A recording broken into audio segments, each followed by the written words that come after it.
Good day everyone, I am Manifa Elkanda and we are the topic 17.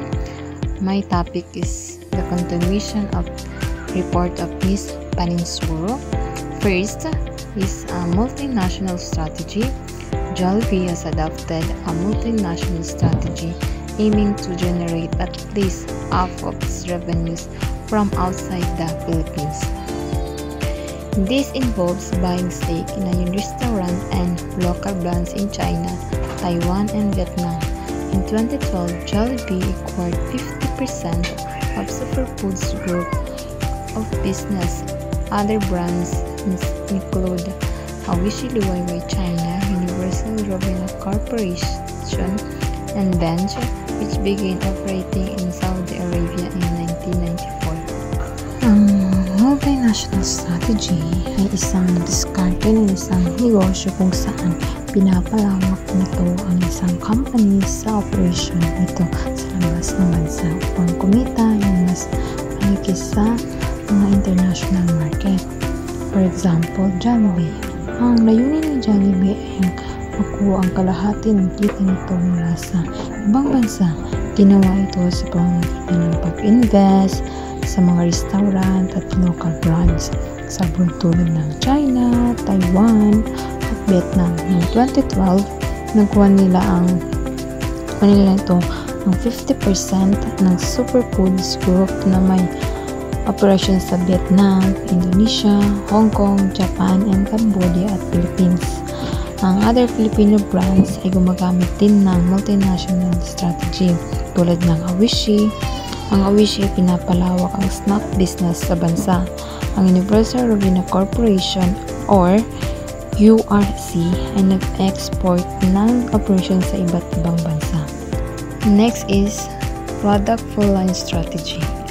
Firm can offer a complete line of product targeting a broader market base such as SM, RFM Corporation, and Produce Product. SM has expanded from a shoe store to a department store, while RFM offer a full line of product for every meal including bread, canned and processed meat, pasta, soup and beverage. Produce Product expand from a North Luzon to a nationwide, allowing for generate the economics for scale and advertising. Ang product full line strategy ay kapag ang isang company ay nag-alok ng complete or malawak na hanay ng mga product, and it's allowed to the business to attract more customer and compete in different product categories. For example, ang SM ay nagsimula bilang shoe store pero ngayon ay lumawak bilang department store na may damit, appliances at iba pa. Sa RFM naman ay nag-alok sila ng full line ng product from tinapay, dilata, pasta, sopas hanggang sa inom at iba pa. Next is volume improvement. Firm struggle with the profit margin due to heavy capitalization, lack of availability, or transaction rates. To improve returns, they should increase assets turnover through value improvement using sales limitation and system selling strategies. Ang value improvement ay isang strategy ng isang negosyo na nakapokus sa pag-increase ng bilang ng product na naibibenta or service na ibibigay para mapataas ang kita. Some companies may struggle with a low profit margin dahil sa high capital investment, limited product availability, and high transaction rates. Para ma-solve ito, kinakailangan na mapabilis ang pag-ikot ng mga asset nila. Magagawa lang ito sa pamagitan ng sales simulation or pag-promote ng product para mas maraming bumili. System selling, offering related service or product together to increase the total sales of customer. And the next is sales simulation strategy. An integrated promotion strategy including advertising, sales promotion, and selling firms can improve value companies like Coke, Hyundai, and Time Depot. have successfully used this strategy to boost sales and margin. For instance, Coke spent billion on Coke Zero. Hyundai increased dealer number and time before expanded its retailer network, resulting in superior sales and margin ratios. Ang sales mutation strategy ay isang pamamaraan na ginagamit ng mga company para mataas ang product sales and profit margin gamit ang promotion ng pamamaraan tulad ng pag-advertise, sales promotion, and selling effort. For example, Coca-Cola. Ang Coca-Cola ay gumastos ng malaking halaga ng pera para ma-promote ang Coke Zero na naging matagumpay ito. And Hyundai ay nagdagdag ng mas maraming dealers para mas madaling ma-access na kanilang mga sasakyan.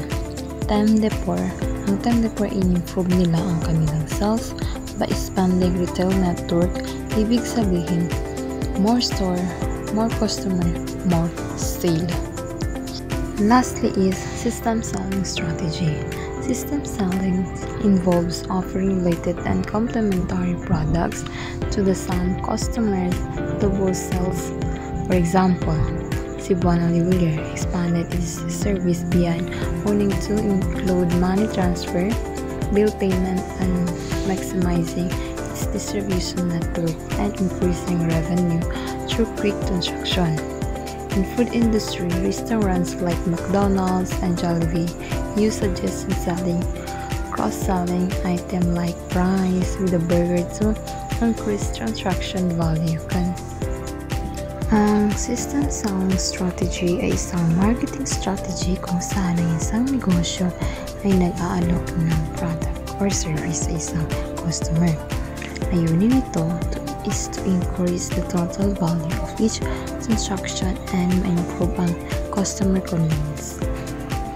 For example, ang Cebuana.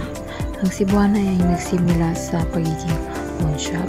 Ngayon ang Cebuana hindi lang pawn shop, nagpapadala na din sila ng pera at bill payment. Sa pamamagitan nito, nagagawa ng customer ang maraming bagay sa isang lugar lang. Sa fast food tulad ng McDonald's at Jollibee ay gumagamit sila ng suggestion selling or cross-selling tulad ng pag-alok ng price, drinks, or desserts kapag ang customer ay nag-order ng isang meal. And that's all